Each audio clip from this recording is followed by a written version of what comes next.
আজকে আমরা একটা কেস আপনাদের দেখাতে চাইছি যে সেই কেসটার এক্স-রে হচ্ছে এটা। কি ঘটনা ঘটেছে, 4 বছরের একটা বাচ্চা মেয়ে হঠাৎ করে বিকেলের দিকে হাসপাতালে ভর্তি হলো।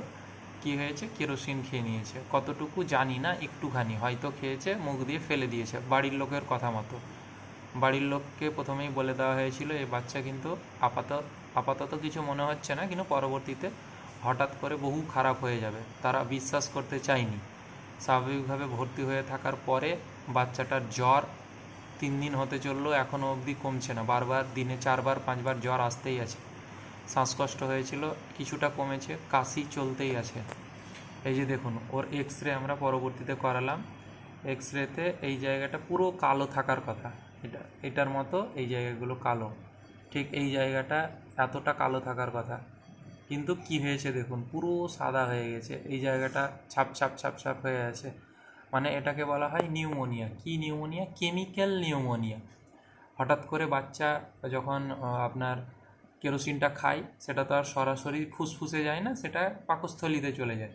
এবার বারবার যখন শ্বাস নেয়, কেরোসিন হচ্ছে উদ্বায়ী, তখন এখানে পাকস্থলী থাকে, এই জায়গাটাতে মোটামুটি, হ্যাঁ, এখান থেকে বারবার এখানে উঠে আসে, যেহেতু উড়ে যায়, এবং যখন আবার সে শ্বাস নেয় তখন এই গলার কাছ থেকে ওই দূষিত হাওয়াটা শ্বাসে ফুসফুসে ঢুকে পড়ে।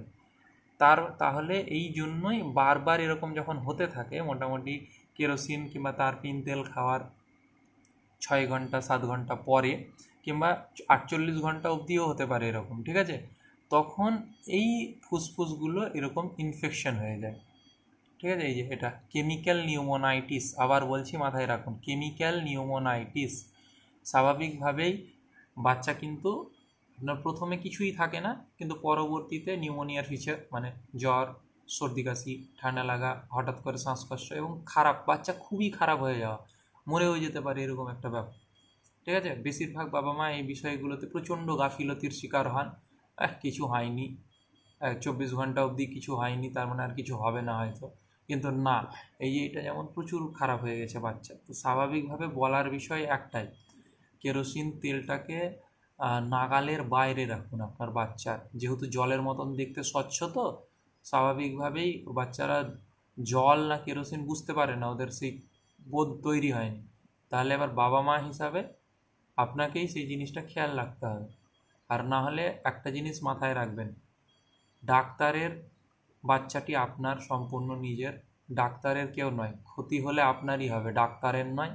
স্বাভাবিকভাবেই ডাক্তারের সাথে পরবর্তীতে এসে হুজ্জতি করার তুলনায় নিজেকে সচেতনতা অবলম্বন করলে নিজের বাচ্চাটা সুস্থ থাকবে, হেনস্থা থেকে বাঁচবেন, আর বাচ্চাটা কষ্ট থেকে ভালো থাকবেন, সুস্থ থাকবেন। আর এই বাচ্চাটা দেখা যাক কী হয়, যা হবে পরবর্তীতে না হয় বলবো আপনাদের আবার। আপাতত এতটুকুই।